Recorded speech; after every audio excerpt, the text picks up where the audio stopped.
खेड तालुक्यातील 13 ग्रामपंचायतींच्या 18 रिक्त जागांच्या पोटनिवडणुकीत शुक्रवार दिनांक 17 एप्रिलच्या माघारीच्या अखेरच्या दिवशी बहुळ आणि निघोजे ग्रामपंचायतीच्या प्रत्येकी एक सर्वसाधारण गटातील जागेसाठी निवडणूक होणार असल्याची माहिती तहसीलदार प्रशांत बेडसे यांनी दिली आहे. ग्रामपंचायतीच्या 13 ग्रामपंचायतींपैकी वाघो आणि कोयाळी तर्फेवाडा या ग्रामपंचायतीच्या प्रत्येकी एक जागा नामनिर्देशन पत्र दाखल न झाल्याने रिक्त राहिल्या. उर्वरित 11 ग्रामपंचायतीच्या रिक्त जागांच्या पोटनिवडणुकीत 16 रिक्त जागांपैकी बहुळ आणि निघोजे ग्रामपंचायतीच्या 2 जागांसाठी निवडणूक होणार आहे. अखेरच्या क्षणी साबळेवाडी ग्रामपंचायतीच्या एका सर्वसाधारण महिला जागेसाठी शोभा काटकर यांनी माघार घेतल्याने रेखा गोरक्ष साबळे यांनी बिनविरोध निवड झाली आहे. तर मांजरेवाडी ग्रामपंचायतीच्या लोकनियुक्त महिला सरपंच पदासाठी कांचन प्रवीण मांजरे यांची बिनविरोध निवड झाली आहे.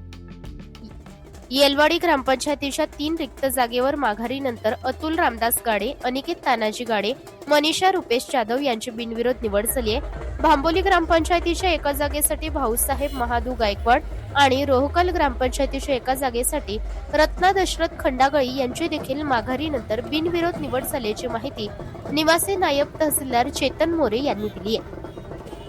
बिनविरोध निवड झालेले सदस्य कंसात ग्रामपंचायतीची नावे पुढील प्रमाणे: सुरेखा विनोद सुपे वाडा, स्वप्नील महादू शिंदे परसूल, सुप्रिया शरद मोहिते पिंपळगाव तर्फे खेड, पुष्पराज कालिदास गरुड शेलगाव.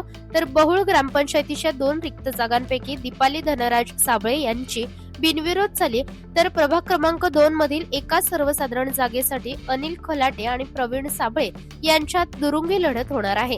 निघोजे ग्रामपंचायतीच्या प्रभाग 4 मधील एका सर्वसाधारण जागेसाठी ज्ञानेश्वर नाणेकर आणि संदीप येळवंडे यांच्यात दुरंगी लढत होणार आहे.